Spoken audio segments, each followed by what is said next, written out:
Notre voyage imaginaire à Milan et dans la Lombardie s'achève presque à présent. Normal donc que l'on revienne à notre port d'attache. Normal donc que l'on revienne à Villerue. Villerue qui a vu naître ce festival et qui n'a cessé de le soutenir et de l'épauler. Aujourd'hui, ce festival, c'est plus de 70 films, 250 séances, 6 salles, 4 villes, sans vous parler des nombreuses décentralisations avec le ciné mobile, dont Crune ne fait toujours pas partie, mais je ne désespère pas. 2 départements et même 2 pays, puisque depuis quelques éditions, le Grand-Duché de Luxembourg est venu renforcer cette belle et fructueuse collaboration culturelle.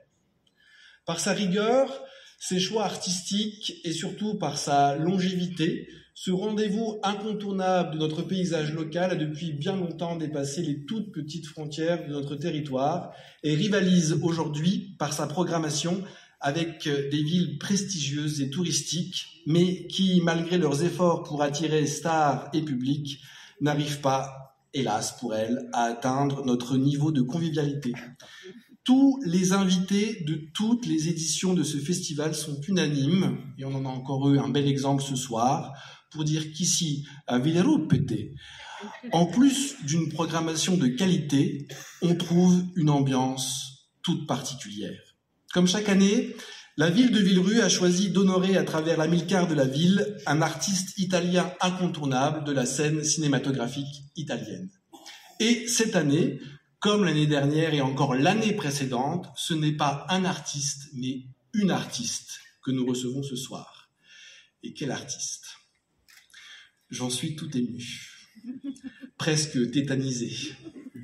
C'est mon côté un peu mitinette, un vrai groupie absolu, fan de la première heure. J'ai essayé de me relooker pour l'occasion, mais je crois que c'est complètement raté. Pas grave.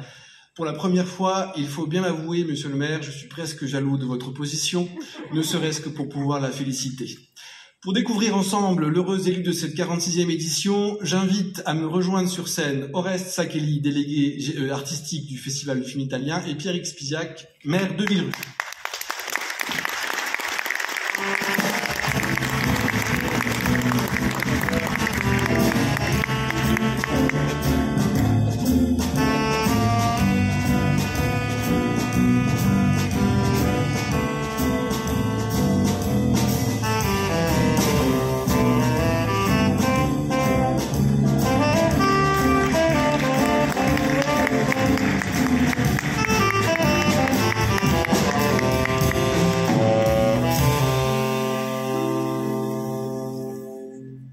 J'ai rencontré Jasmine Trinca pour la première fois il y a quelques années. Elle venait de participer à son premier film et nous étions très contents d'avoir vu sa prestation. Elle nous a un peu glacés en disant que oui, bon, elle avait fait une belle expérience, c'était sympathique, mais que elle, ce qui lui plaisait, c'était l'archéologie. Bon, eh bien, l'archéologie aurait gagné ce que le cinéma y aurait perdu. Mais la surprise fut bonne lorsque 2 ans après, on l'a retrouvée dans une interprétation magistrale d'une jeune femme aliénée mentale dans le film de Marco Tullio Giordana, Nos meilleures années. Et tout d'un coup, on s'est dit, le cinéma gagne ce que l'archéologie a perdu. Et de fait, sa carrière continuait. Alors, aussitôt après, on a eu de premiers grands rôles. On l'a vu dans Romanzo Criminale, et puis son premier vrai grand rôle avec de nouveau Nanni Moretti dans Le Caïman. Et puis, elle a enchaîné les films et quelques apparitions dans des films français aussi. La Polonide, Saint-Laurent, de Bertrand Bonetto. Et puis, depuis 2013, ça s'est développé fortement. On a eu 2 grands films d'elle qu'on a présentés d'ailleurs à l'époque. C'était le film de Diritti, c'était le film de Valeria Golino, Miele, qui lui est particulièrement à cœur, qui lui tient particulièrement à cœur et que nous avons représenté cette année, bien que l'année dernière il était déjà au programme. Et puis depuis, pratiquement, c'est 3 films par an. Voilà, c'est son allure. On la retrouvera sur Netflix. avec un film de Ospetec, Nuovo Olimpo, hein, qui est depuis peu sur Netflix. Et puis, on va la retrouver aussi dans ce film que nous verrons ce soir et qui sera reprojeté demain et qui donnera lieu à un débat avec la réalisatrice et avec Jasmine Trink elle-même, La Nouvelle Femme de Léa Todorov. Et puis, en tout, c'est une 40aine d'apparitions sur les écrans. Alors, chère Jasmine, si vous voulez bien nous rejoindre.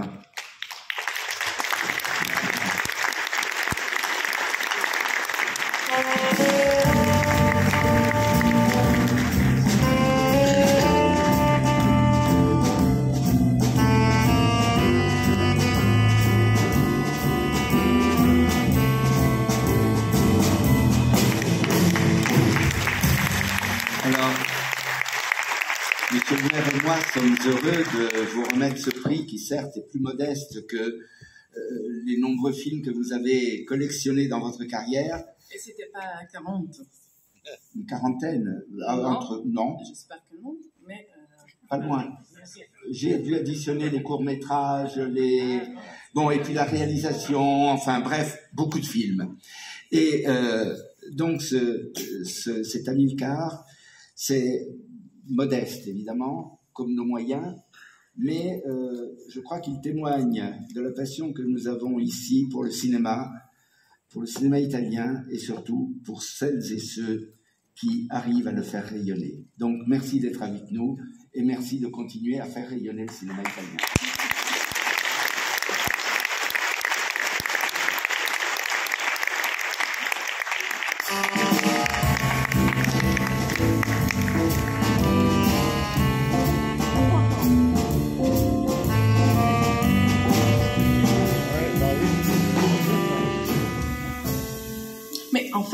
Je n'avais pas préparé un discours et je suis un peu gênée de parler français ici parce que j'ai compris que c'est facile de se moquer de moi. Mais non, pas de moi. En général, des Italiens qui parlent français comme moi. Et non, mais je suis ravie et ça fait étrange parce que voilà, à chaque fois je suis un peu choquée. Tu as rappeler comment j'ai commencé il y a 20 ans et donc l'idée d'être ici et présenter des films que je pensais pas de faire dans la vie, mais en fait ils sont là et ça m'a fait un grand effet et vous savez, d'habitude les acteurs n'aiment pas se regarder. Mais l'idée que ici à Virou, il y avait la possibilité de retrouver les films que j'avais fait dans ma vie, c'était une chance que j'ai un peu perdue. Mais demain, je serai ici avec Léa Todorov, la réalisatrice de La Nouvelle Femme, et donc avec plaisir avec vous. Et merci beaucoup et merci pour cette idée, ce récompense. Merci à toutes, à tous. Ma in italiano che fa folklore, grazie, volevo soltanto ringraziarvi e mi faceva molto piacere e sono passati tanti anni ma adesso sono sempre molto commossa, no? Siamo sempre commossi nel ripensare ai nostri migliori anni come alla meglio gioventù, tra l'altro.